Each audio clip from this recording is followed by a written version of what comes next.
அண்ணே ட்ரையல் பார்க்கலாமாண்ணே? பார்க்கலாண்ணே. சரி அண்ணே, இதை மடிச்சு வச்சிருங்கண்ணே. சரி ஓகேண்ணே. அண்ணா இது காட்டன் கார்கோ பேண்ட் தானே? ஆமாண்ணே. ட்ரையல் பார்க்கலாமாண்ணே? பாருங்கண்ணே பாருங்க.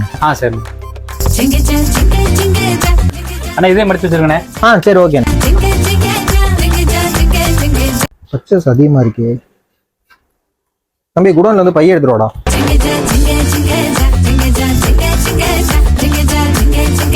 சரி ஓகேண்ணே. சரி அண்ணா, இதே ட்ரையல் பார்க்கலாமாண்ணே? மனசாட்சியோட பேசுனேன். ஜட்டியை புண்ணே ட்ரையல் பாக்குறேன். சரிதான், பில்ல போட்டுருண்ணே. சரி ஓகே. அண்ணா எவ்வளோண்ணே? இந்த ஜட்டியோட சேர்த்து 5450 ரூபா. 5450 ரூபாயா? அண்ணா ஒரு ஜட்டி 5450 ரூபாங்கிற? இவ்வளவு எடுத்து வச்சுட்டு ஒரு ஜட்டி மட்டும் எடுத்தேன்னு சொல்லிக்கிட்டு இருக்க. நான் எங்கேயா எடுத்தேன்? வேற யாருக்கும் எடுத்து வச்சதை என் தலையில வச்சு கட்ட பாக்குறியா? வேற யாருக்கும் எடுத்து நீ தானா ட்ரையல் ரூம் போயிட்டு ஒவ்வொன்னா போட்டு பார்த்துட்டு இதை மடிச்சு வைங்க இதை மடிச்சு வைங்க. இதை மடிச்சு வை இதை மடிச்சு வை ரேக்ல தான் மடிச்சு வைக்க சொன்னேன். என்ன ப்ரெஷர் மேல ப்ரெஷரை ஏற்றி வச்சிருந்த 100 ரூபாய்க்கு ப்ரெஷர் மாத்திரை வாங்குற மாதிரி ஆகி போச்சு.